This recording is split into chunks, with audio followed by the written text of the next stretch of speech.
আজিৰ পৰা দুদিনীয়াকৈ উত্তৰ গুৱাহাটীত অনুষ্ঠিত হৈছে বিজেপিৰ ৰাজ্যিক কাৰ্যনিৰ্বাহক সভা। সভাৰ বাবে আটকধুনীয়া পেণ্ডেল সজাই পৰাই তোলা হৈছে উত্তৰ গুৱাহাটীৰ ব্ৰহ্মপুত্ৰ নৈৰ পাৰত। ব্ৰহ্মপুত্ৰ নৈৰ পাৰৰ এক নৈসৰ্গিক পৰিৱেশত অনুষ্ঠিত হৈছে বিজেপিৰ কাৰ্যনিৰ্বাহকৰ প্ৰতিটো কাৰ্যসূচী। মধ্যম খণ্ডস্থিত বাৰোৱাৰী দুৰ্গা পূজাৰ প্ৰাংগণত সাজু কৰা হৈছে ২৬,০০০ বৰ্গফুটৰ এটা বিশাল পেণ্ডেল। দুদিনীয়া কাৰ্যনিৰ্বাহকত বিজেপিৰ ৰাষ্ট্ৰীয় সহ-সাংগঠনিক সম্পাদক BL সন্তোষ, বৈজয়ন্ত পাণ্ডা, ৰাজ্যিক বিজেপিৰ সভাপতি ভৱেশ কলিতা, মুখ্যমন্ত্ৰী ডক্টৰ হিমন্ত বিশ্ব শৰ্মা, কেন্দ্ৰীয় মন্ত্ৰী সৰ্বানন্দ সোণোৱাল, সাংসদ, মন্ত্ৰীসকল, বিধায়কসকলেও তেওঁলোককে ধৰি ৰাজ্যখনৰ ৬ শতাধিক বিষয়ববীয়াই অংশগ্ৰহণ কৰিব।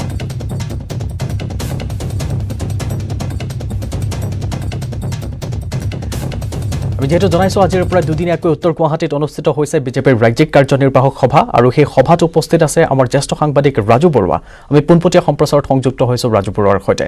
ৰাজু বৰুৱা, আপুনি উপস্থিত আছে বিজেপিৰ ৰাজ্যিক কাৰ্যনিৰ্বাহক সভাখনত, কি শেহতীয়া পৰিস্থিতি?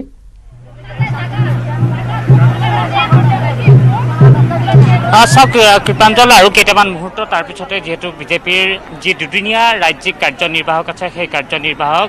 আনন্দৰাম বৰুৱা এই ক্ষেত্ৰত ইয়াত আৰম্ভ হ'ব আৰু ইয়াৰ পূৰ্বে 10 বজাত বিষয়ববীয়া যিখন বৈঠক আছিলে সেইখন আমিনগাঁওস্থিত লোক নিৰ্মাণ যিটো কেন্দ্ৰ অতিথিশালা আছে তাত ইতিমধ্যে সমাপন হৈ গৈছে। তাৰপিছতে ভৱেশ কলিতা, ৰাজ্যিক বিজেপিৰ সভাপতি ভৱেশ কলিতা, বিজেপিৰ ৰাজ্যিক মুখ্য মুখপাত্ৰ কামাখ্যা প্ৰসাদ দাসা, তেওঁলোকে ইতিমধ্যে সংবাদ মাধ্যমত সেই সকলোবোৰ কথা কৈছে। আৰু আমি কিছু সময়ৰ পূৰ্বেই ভৱেশ কলিতাৰ সৈতে কথা পাতিছিলোঁ। তেতিয়া তেওঁ এটা কথা অৱগত কৰিছে যে কি কি সিদ্ধান্ত হ'ব পাৰে বা কেনেকুৱা ধৰণৰ কি কি চৰ্চা চলিব পাৰে। এই যিখন কাৰ্যনিৰ্বাহক, এইখন কাৰ্যনিৰ্বাহক ভৱেশ কলিতাৰ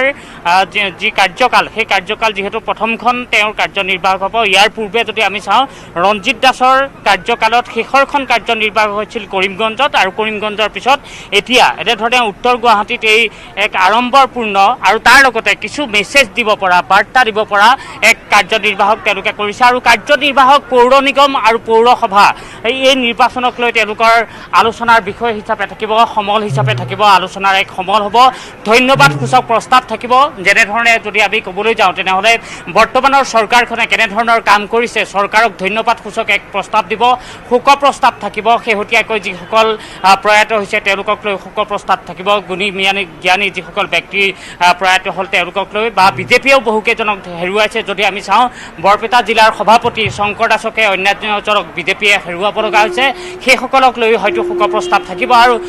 তাৰ পূৰ্বে পতাকা উত্তোলন হ'ব। পতাকা উত্তোলনস্থলী আমি এবাৰ দেখুৱাই লৈছোঁ। তাৰপিছত পবিত্ৰ মাৰ্ঘেৰিটা ডাঙৰীয়া আছে, তেওঁৰ সৈতে কথা পাতিম। আৰু কিছু যিহেতু ইয়াত অনুষ্ঠান আছে, আমি দেখুৱাইছোঁ যে ইয়াতে VIP লঞ্চ যিটো আমি দেখিছোঁ, VIP লঞ্চৰ সন্মুখতে এনেধৰণে সন্মুখতে কৰা হৈছে পতাকা উত্তোলনৰ দলীয় পতাকা যিখন আছে বিজেপিৰ, সেই দলীয় পতাকা উত্তোলন কৰিব। আৰু দলীয় পতাকা উত্তোলনৰ সময়ছোৱাত যিকেইজন বৰ্তমান জীৱিত হৈ আছে বিজেপিৰ সভাপতি, প্ৰাক্তন সভাপতি, সেই সকলো সভাপতি ইয়াত উপস্থিত থাকিব। গতিকে যথেষ্ট তেওঁলোকৰ এক দীঘলীয়া কাৰ্যসূচী। BL সন্তোষ, ৰাষ্ট্ৰীয় সাংগঠনিক সাধাৰণ সম্পাদক, তেওঁ থাকিব। আৰু ইতিমধ্যে অসমত আহি উপস্থিত হৈছে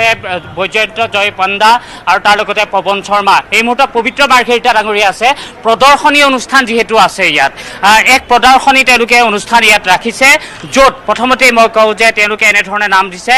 মোদী আই ভাৰতীৰ এজন সুপুত্ৰৰ কাহিনী। তেওঁলোকে প্ৰদৰ্শনীখনৰ নাম এনেধৰণে দিছে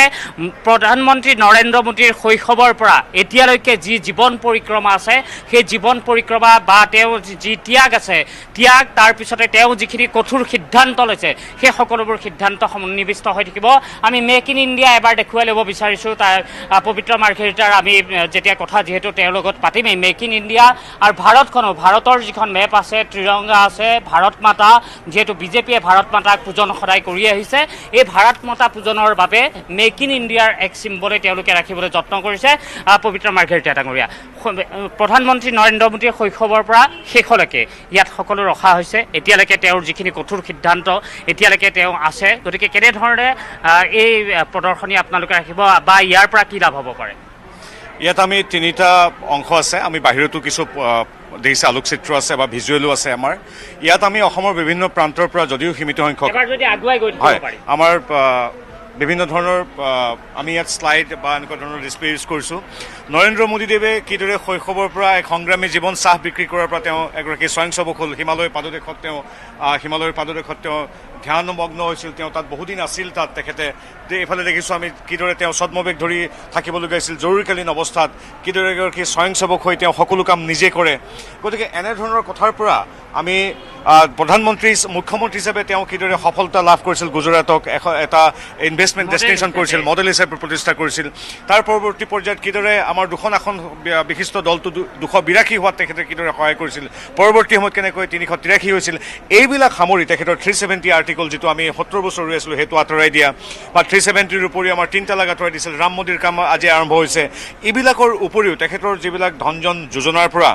কোভিডৰ পৰিস্থিতিত সমগ্ৰ বিশ্বৰ ভিতৰত এখন আদৰ্শ ৰাষ্ট্ৰ হিচাপে ভাৰতক যিদৰে প্ৰতিষ্ঠা কৰিলে কেনেকৈ ইমান আমাৰ কেইদিনমানৰ আগলৈকে আমাৰ PPE কিট নাছিল আমাৰ ভেকচিনেশ্যন নাছিল কিন্তু আজি তাৰিখত আমি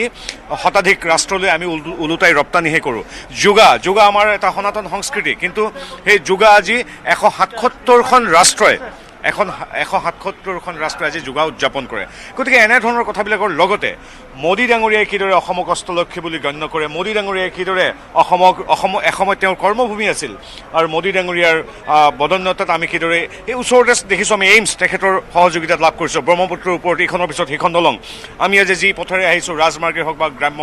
চৰকেই হওক সকলোবিলাকত মোদী ডাঙৰীয়াৰ যি প্ৰভাৱ বা যিটো অৱদান শান্তি সম্প্ৰীতি জনগোষ্ঠীয় সম্প্ৰীতি এইবিলাকৰ ওপৰত আমি ইয়াত কৰিছোঁ তাৰ উপৰিও অসমলৈ তেখেতে যি অৰিহণা যোগাইছে সেইখিনি ৰাখিছোঁ তাৰপিছত বিভিন্ন ঠাইতে দেখিব এই অঞ্চল যিটো উত্তৰ গুৱাহাটী অঞ্চল আমি জানো যে ডক্টৰ হিমন্ত বিশ্ব শৰ্মাদেৱ ইয়াৰ প্ৰতিনিধি তেখেতৰ প্ৰতিনিধিত্ব কালত বিশেষ উন্নতি হৈছে অঞ্চলটোৰ তাৰোপৰি আমি এটা লক্ষ্য কৰিছোঁ যে উত্তৰ গুৱাহাটী এই অঞ্চলটো ইমান এটা ঐতিহ্যমণ্ডিত অঞ্চল প্ৰভু শ্ৰীকৃষ্ণৰ ইয়াতে পদধূলি পৰিছিল এই অঞ্চলত ইয়াত আছে অশ্বক্লান্ত মন্দিৰৰ পৰা দৌল গোবিন্দ মন্দিৰৰ পৰা আউনীআটী সত্ৰ বা দিহিং সত্ৰলৈকে ইয়াত আছে এইমছ বা আমাৰ IIT তাৰোপৰিও এই পবিত্ৰ ভূমিতে মহাৰাজ পৃথুৱে কামৰূপ ৰাজ পৃথুৱে বখতিয়াৰ খিলজী যি বখতিয়াৰ খিলজীৰ ওচৰত সমগ্ৰ ভাৰতৰ বীৰসকল জাতিবিলাক পৰাজিত হৈছিল কিন্তু সেই বীৰ বখতিয়াৰ খিলজীক আমাৰ মহাৰাজ পৃথুৱে ইয়াত পৰাজিত কৰি তেওঁক খেদি পঠিয়াইছিল আৰু এই পবিত্ৰ ভূমিতে কাষত সেয়া শৰাইঘাট এই পবিত্ৰ ভূমিতে মহাবীৰ লাচিতে মোগল সৈন্যক পৰাজিত কৰি পঠিয়াইছিল গতিকে ইতিহাস আছে আমাৰ বৰ্ণিল সৌৰ্যবীৰ্যৰ ইতিহাস আছে আমাৰ আধ্যাত্মিক ইতিহাস আছে এই সকলোবিলাক সামৰি আমি কিছু বৌদ্ধিকভাৱে কিছু তথ্য দিবৰ বাবে আমি এই প্ৰদৰ্শনী আয়োজন কৰিছোঁ প্ৰদৰ্শনীৰ কাম শেষ মুহূৰ্তত আছে আৰু মাত্ৰ আধা ঘণ্টাৰ পিছতে আমাৰ প্ৰদৰ্শনী সম্পূৰ্ণ মুকলি হ'ব আৰু গতিকে আমি শেষ finishing touch we are giving the finishing touch to the this exhibition within half an hour it will be inaugurated ফণী শৰ্মা ডাঙৰীয়া আছে ৰাজ্যিক বিজেপিৰ সাংগঠনিক সাধাৰণ সম্পাদক অকণমান আপোনাক বিচাৰিছোঁ আপুনি যথেষ্ট ব্যস্তও হৈ আছে কাৰ্যনিৰ্বাহক প্ৰত্যেকবাৰে যদি আপোনালোকৰ যিকেইখন বৈঠক হয় বিষয়ববীয়া বৈঠকেই হওক কাৰ্যনিৰ্বাহক বৈঠকেই হওক প্ৰত্যেকখনে সংগঠনটোক শক্তিশালী কৰাত অৰিহণা যোগায় এইখন বৈঠকে কেনেকুৱা ধৰণৰ কোভিডৰ পৰিৱেশ মুক্ত হোৱাৰ পিছত সমাজখনে এটা নতুনত্ব পাইছে ভাৰতীয় জনতা পাৰ্টীয়ে এই সময়ছোৱাত আগন্তুক দিনৰ পৰিকল্পনাৰে আমি ৰাজ্যিক পৰ্যায়ৰ বুথ পৰ্যায়লৈকে শক্তিশালী কৰাৰ কাৰণে সকলো বিষয় ইয়াত সন্নিৱিষ্ট কৰি আলোচনা কৰা হ'ব সিদ্ধান্ত কৰা হ'ব পৌৰসভাৰ নিৰ্বাচন বা অন্যান্য বিষয় উপনিৰ্বাচন স্বাভাৱিকভাৱে এটা ৰাজনৈতিক দলত যি কথা চলিব লাগে সকলো কথাতে আলোচনা হ'ব ধন্যবাদ জনাইছোঁ এয়া আছিলে ৰাজ্যিক বিজেপিৰ সাংগঠনিক সাধাৰণ সম্পাদক ফণীন্দ্ৰনাথ শৰ্মা আৰু এতিয়াও যিহেতু এই যিখন প্ৰদৰ্শনী আছে প্ৰদৰ্শনীখন মুকলি হোৱা নাই তাৰ মাজতে মই আৰু কিছু দৃষ্টান্ত দেখুৱাব বিচাৰিম যে অসম পৰ্যটনৰ ক্ষেত্ৰত কেনেকুৱা কি আছে বা মুখাশিল্প এই সকলোবোৰ ইয়াত সন্নিৱিষ্ট কৰা হৈছে আৰু ইয়াতে যদি আমি চাবলৈ যাওঁ ইয়াত এক প্ৰেজেণ্টেশ্যন আজি নিশাৰ ভাগত যি খবৰ আছে আমাৰ হাতত ৰঞ্জিত আছে জল মিছনক লৈ পেলাই তেওঁ যিখিনি কাম কৰি আছে জল মিছনক লৈ ইয়াতে এক প্ৰদৰ্শনী অনুষ্ঠানো তেওঁ কৰিব আৰু তাৰ লগতে বাহিৰতো ইতিমধ্যেই পবিত্ৰ মাৰ্ঘেৰিটাই সেই কথা জনাইছে যে বাহিৰতো তেনেকুৱা ধৰণৰ ব্যৱস্থা আছে আৰু বিশেষকৈ প্ৰধানমন্ত্ৰী নৰেন্দ্ৰ মোদীক ওচৰৰ পৰা জনাৰ ক্ষেত্ৰত বহুতৰ হাতত তথ্যসমূহ তেনেকুৱা নাথাকিব পাৰে কিন্তু তেওঁলোকে গোটেই যোগেদি ৰাজু বৰুৱা সকলোখিনি উপলব্ধ হ'ব আপুনি ইতিমধ্যে খুটি নাটি মাৰি গোটেইখিনি কথা জনাইছে লগতে পবিত্ৰ মাৰ্ঘেৰিটা আমাক গোটেইখিনি কথা জনাইছে ধন্যবাদ জনাইছোঁ এই মুহূৰ্তত ৰাজু বৰুৱা আপোনাক পৰৱৰ্তী সময়ত আমি আপোনাৰ সৈতে পুনৰবাৰ সংযুক্ত হ'ম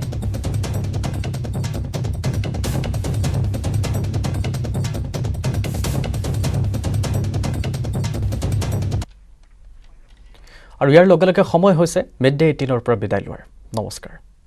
rising sports shining North East যোনটো নিউজ 18 অসমে আৰম্ভ কৰিছে সেইটো কাৰণে মই নিউজ 18 অসমক বহুত ধন্যবাদ জ্ঞাপন কৰিম